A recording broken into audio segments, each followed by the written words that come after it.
Salut à tous. Aujourd'hui, on va explorer un sujet central pour comprendre notre époque, la géopolitique en 2026 face à la macroéconomie. Ce n'est pas juste de la géopolitique ou simplement juste de l'économie, c'est l'interaction entre les deux, entre ces deux notions, qui redessine les règles du jeu global. On va donc voir le rapport de forces politiques, comment elles influencent directement les grands indicateurs macroéconomiques. Suivez donc cette vidéo jusqu'à la fin.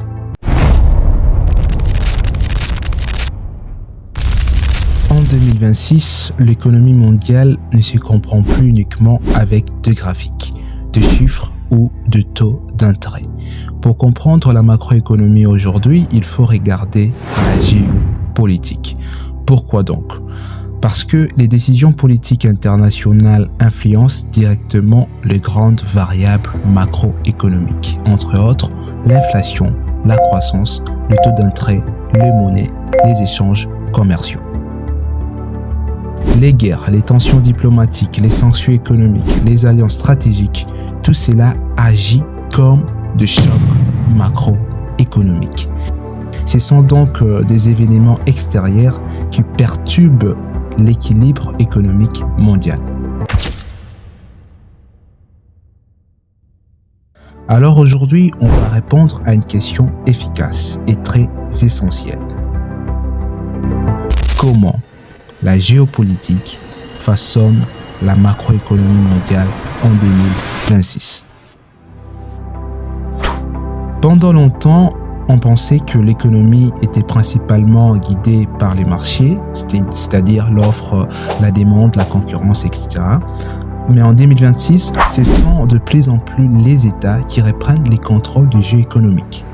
On est entré dans une logique des géoéconomies, c'est-à-dire l'utilisation d'outils économiques, entre autres sanctions, restrictions commerciales, contrôle des ressources, politique industrielle, comme des armes politiques. Les grandes puissances ne se livrent plus seulement à des guerres militaires, mais à des guerres économiques, tout en imposant des sanctions financières qui bloquent l'accès au marché, imposant un contrôle stratégique de matières premières, de restrictions sur les technologies sensibles. Et vous avez face à cette situation une macroéconomique mondiale qui devient plus instable, plus politique et surtout plus imprévisible. Prenons un exemple très concret. L'inflation. En théorie, l'inflation vient d'une demande trop forte ou d'une création excessive de monnaie par des banques. Mais en 2026, une grande partie de l'inflation est dite inflation importée. C'est-à-dire que le prix augmente à cause de facteurs externes. Conflits armés, tensions sur l'énergie, perturbations des chaînes d'approvisionnement.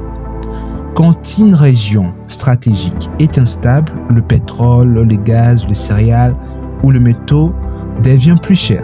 Et comme ces produits sont à la base de toute l'économie, la hausse se diffuse partout. La géopolitique devient donc un facteur direct du coût de la vie.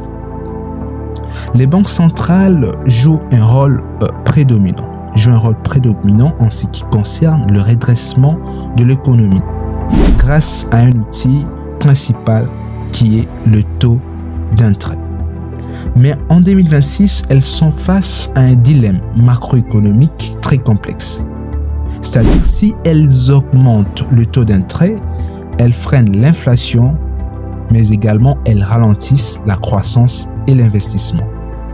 Et si elles baissent les taux d'intérêt, elles soutiennent l'économie, mais elles risquent de relancer l'inflation. Le problème, c'est que l'inflation actuelle vient souvent de la géopolitique, pas de la demande interne, bref, de l'économie proprement dite.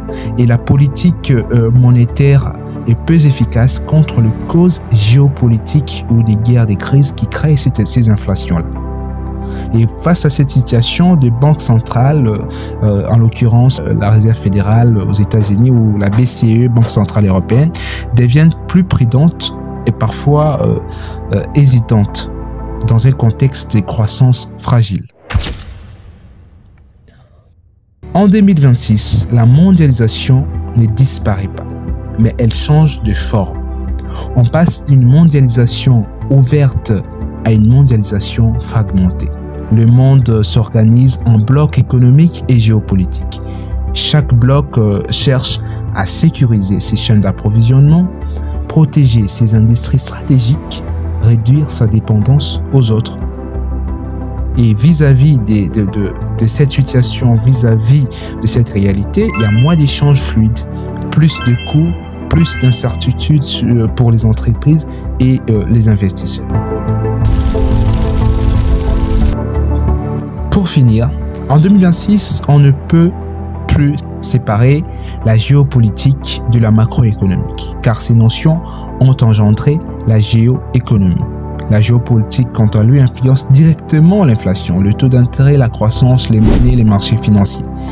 Comprendre l'économie aujourd'hui, ce n'est plus seulement lire des chiffres, c'est comprendre les rapports de force mondiaux et savoir se créer une place.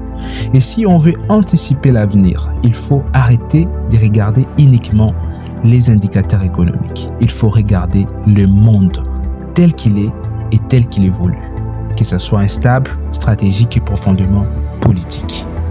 Merci pour votre attention. Vos commentaires sont les bienvenus. À la prochaine.